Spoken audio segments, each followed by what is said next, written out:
En noviembre de 1918 se proclamó en Alemania una república parlamentaria. La República de Weimar, como llegó a conocerse por la ciudad en la que se desarrolló su constitución, iba asociada a un sistema político progresista, así como un conjunto de compromisos sociales, entre los que se contaba un estado de bienestar bastante avanzado, pero que, sin embargo, nació de la agitación y la derrota, en condiciones cercanas a la guerra civil. Esta república se veía obstaculizada por un duro acuerdo de paz y una economía inestable. Además, estaba sometida de una forma constante a ataques procedentes tanto de la derecha como de la izquierda, debido al rechazo de un gran número de alemanes a la democracia como forma de gobierno, y esta concluyó cuando, poco más de 14 años después de su creación, Hitler, en su condición de canciller nombrado constitucionalmente, puso en marcha uno de los peores regímenes conocidos. Es justamente en la República de Weimar donde hay que buscar las causas inmediatas de la subida al poder de Hitler. Para algunos, la democracia de Weimar estaba condenada desde el principio, mientras que otros dan importancia a los errores y decisiones individuales durante los meses finales de la República o a los efectos de la crisis económica a partir de 1929. Ciertos historiadores subrayan la contribución de individuos determinados, pero otros acentúan la importancia de las coacciones, los factores estructurales y las limitaciones impuestas a la libertad de maniobra de actores relevantes del sistema. Si bien es cierto que los primeros años de la República estuvieron caracterizados por la inestabilidad y la discordia, hubo un periodo de aparente estabilización entre 1924 y 1928. No obstante, las debilidades que se pusieron de manifiesto en los años comprendidos entre 1929 y 1933 no eran puramente fortuitas o un efecto accidental de la depresión económica por la caída de Wall Street, sino que nacían de tendencias, debilidades, tensiones y actitudes ya existentes. Y sin embargo, esto no predetermina obligatoriamente el curso que los acontecimientos tomaron en los años finales, ni el resultado concreto del nombramiento de Hitler como canciller. No basta con limitarse a invocar los poderes oratorios de Hitler, ya que la historia del desarrollo y el hundimiento de la República fue muy compleja. Veamos entonces cómo se fue desarrollando y decayendo este sistema de gobierno.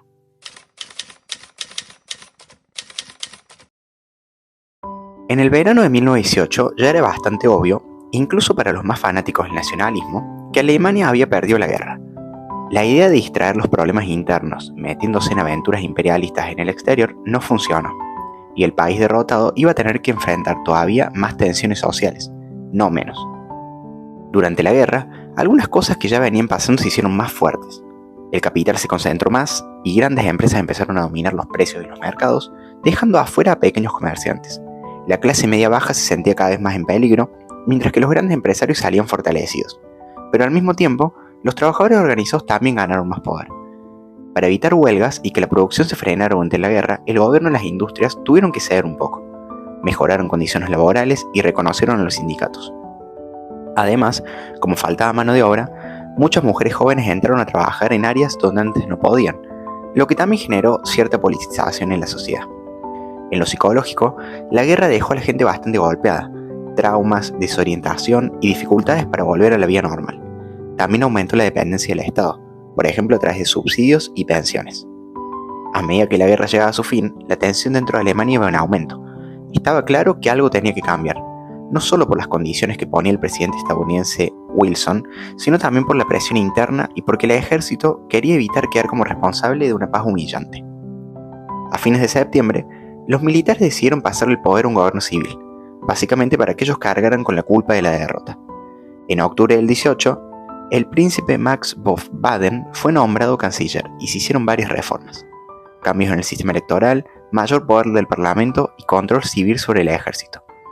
El emperador Guillermo II aceptó casi una monarquía constitucional, pero se negó a abdicar en favor de su hijo. Igualmente, estas reformas quedaron cortas, porque los acontecimientos se volvieron mucho más radicales. A fines de octubre, la Marina quiso hacer un último ataque suicida contra Inglaterra, pero los marineros se negaron y se amotinaron. Esto desató una ola de rebeliones por toda Alemania, con consejos de obreros y soldados tomando el control de distintas ciudades. Berlín se volvió un foco de agitación. El 9 de noviembre ya era evidente que el emperador tenía que irse. El gobierno renunció y Guillermo II huyó a Holanda. En este contexto revolucionario parecía que Alemania estaba lista para una revolución marxista clásica, pero eso no ocurrió. Mientras que en Rusia había triunfado la revolución de 1917, en Alemania lo que hubo fue más bien una serie de arreglos y compromisos que no dejaban contento a nadie, y que terminaron complicando el intento de construir una democracia. Estos acuerdos parecían estabilizar la situación a corto plazo, pero en realidad solo tapaban los problemas.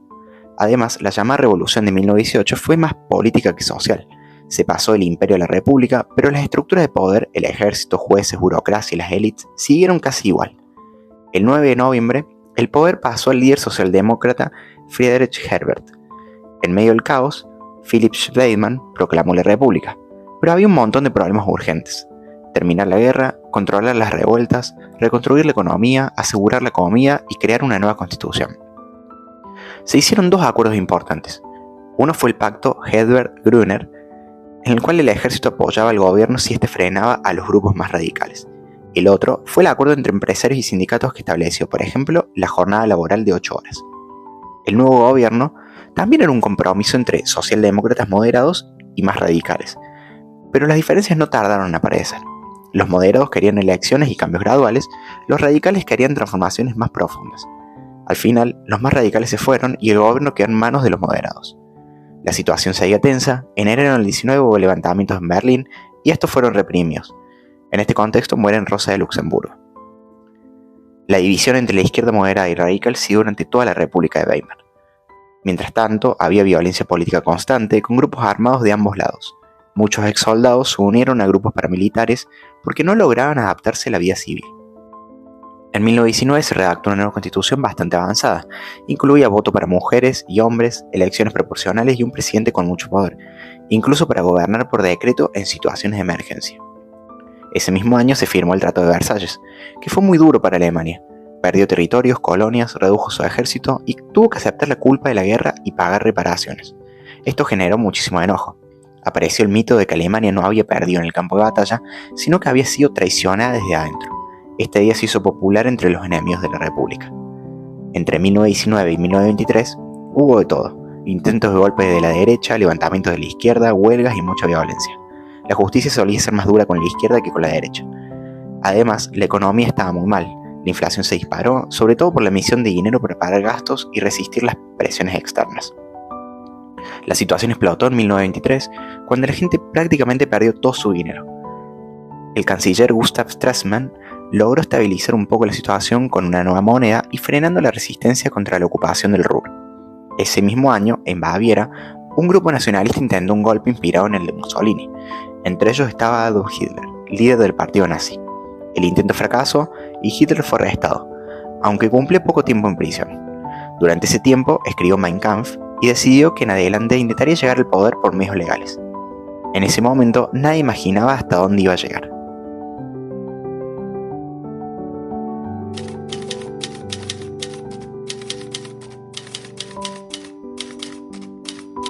Para 1924 empezó a circular la idea de que los problemas más graves de la República de Weimar ya habían pasado, y la situación mejoró bastante en varios aspectos.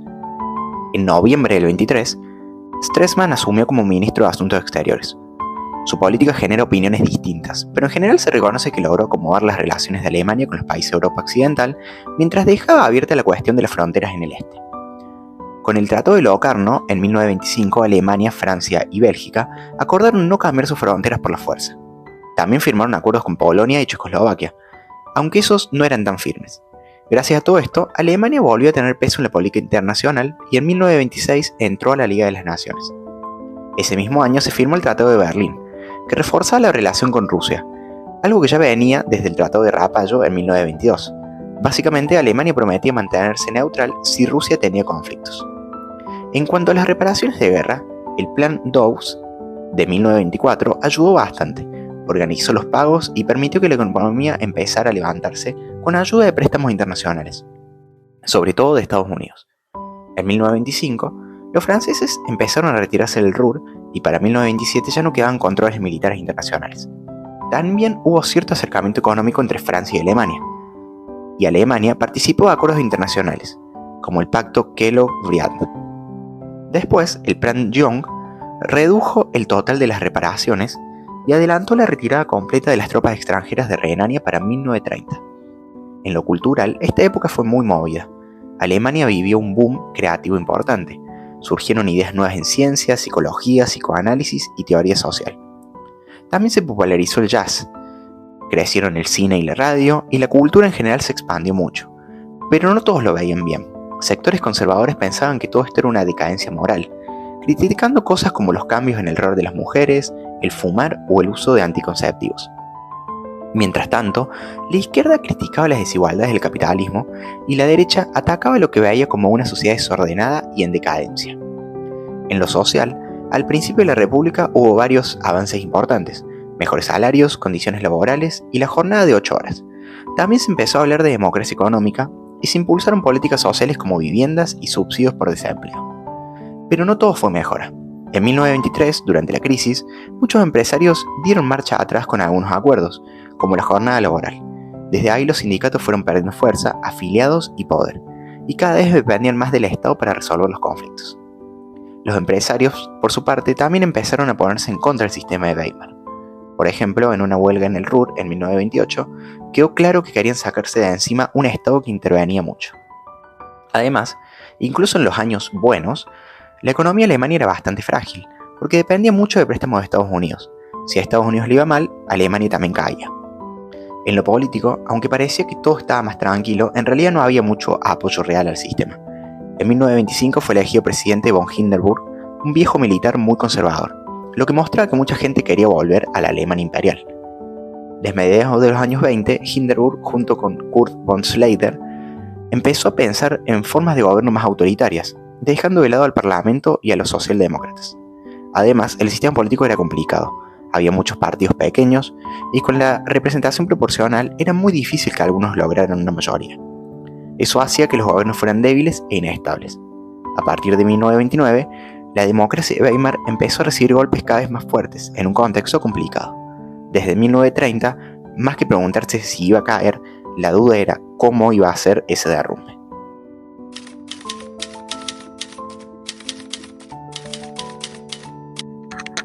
Antes incluso de que pasara el crack de Wall Street del 29, ya había planes en marcha para desarmar la democracia parlamentaria de la República de Weimar. Pero la forma en la que todo se vino abajo estuvo muy influida por la crisis económica mundial, que golpeó a Alemania de manera especialmente fuerte. Después del relativo buen resultado del Partido Socialdemócrata en las elecciones del 28, se había formado una gran coalición liderada por el canciller Hermann Müller. Pero el crack del 29 pegó muy duro, sobre todo porque la economía alemana dependía mucho de préstamos extranjeros a corto plazo que se retiraron de golpe. El desempleo se disparó, pasó de 1,3 millones en septiembre del 29 a más de 3 millones en 1930 y superó los 6 millones a principios de 1933. Se calcula que más de la mitad de las familias alemanas se vieron afectadas.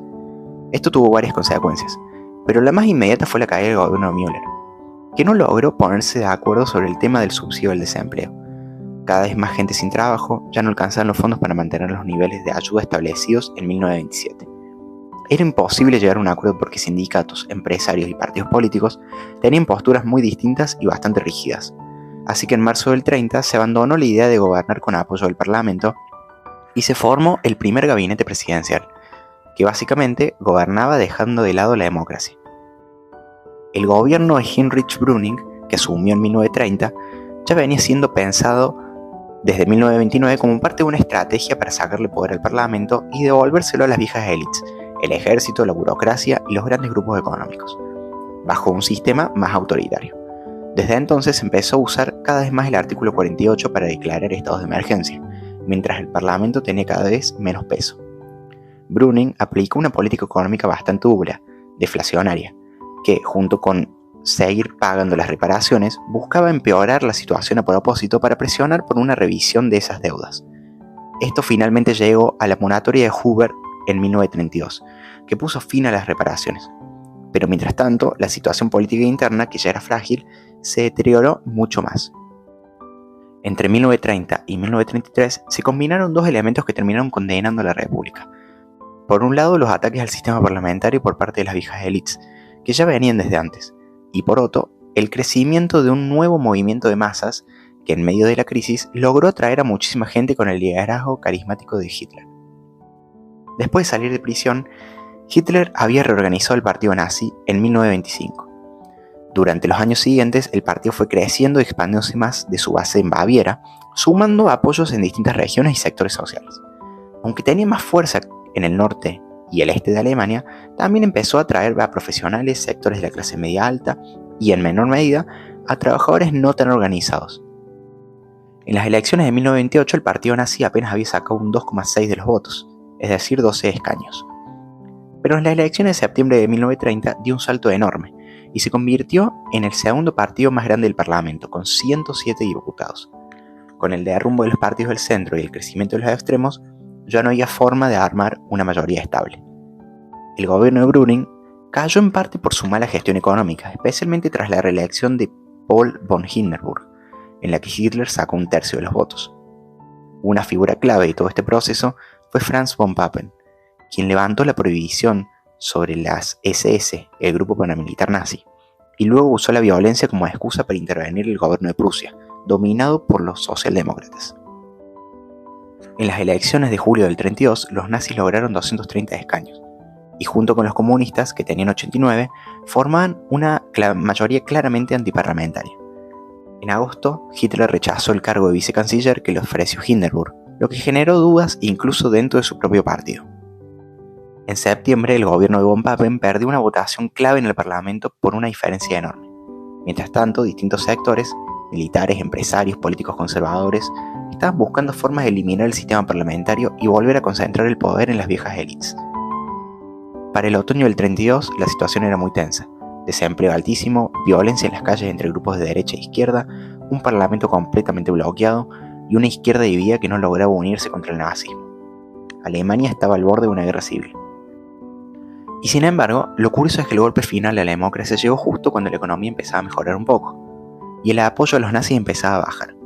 En las elecciones de finales del 32, el Partido Nacional Socialista perdió más de 2 millones de votos y bajó a 196 escaños.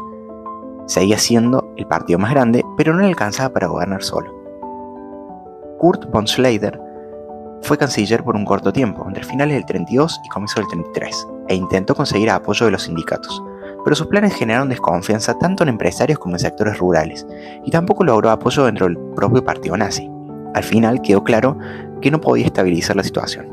Además, Schleicher le dijo a Hindenburg que el ejército no podía garantizar el orden si estallaba una guerra civil, lo que complicó aún más todo. En enero del 33, von Papen organizó reuniones entre Hitler, el hijo de Hindenburg y el propio presidente, buscando presionarlo para que nombrara a Hitler como canciller dentro de un gobierno de coalición. Finalmente, Hindenburg cedió, y a finales de enero del 33, Hitler fue nombrado canciller de forma totalmente legal. Por un lado, esto seguía la línea de los gobiernos autoritarios que venían desde 1930, pero por otro era un enorme cambio. Hitler lideraba un partido que, aunque usaba medios legales, tenía como objetivo destruir la democracia. Además, el partido nazi era bastante particular. No representaba solo un grupo específico, sino que lograba atraer a distintos sectores sociales. Podía presentarse como un partido de pueblo por encima de las divisiones políticas y sociales que habían marcado a la Alemania de Weimar.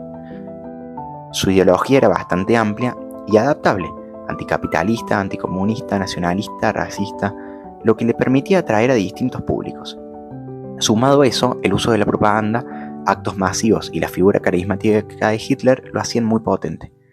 El nazismo se presentó como la solución a todos los problemas, prometía recuperar la grandeza de Alemania, eliminar las condiciones del Tratado de Versalles, acabar con los enemigos internos como los judíos y los comunistas y terminar con el caos social y económico. Para una sociedad golpeada por la crisis, la humillación y la inestabilidad, todo esto resultaba muy atractivo.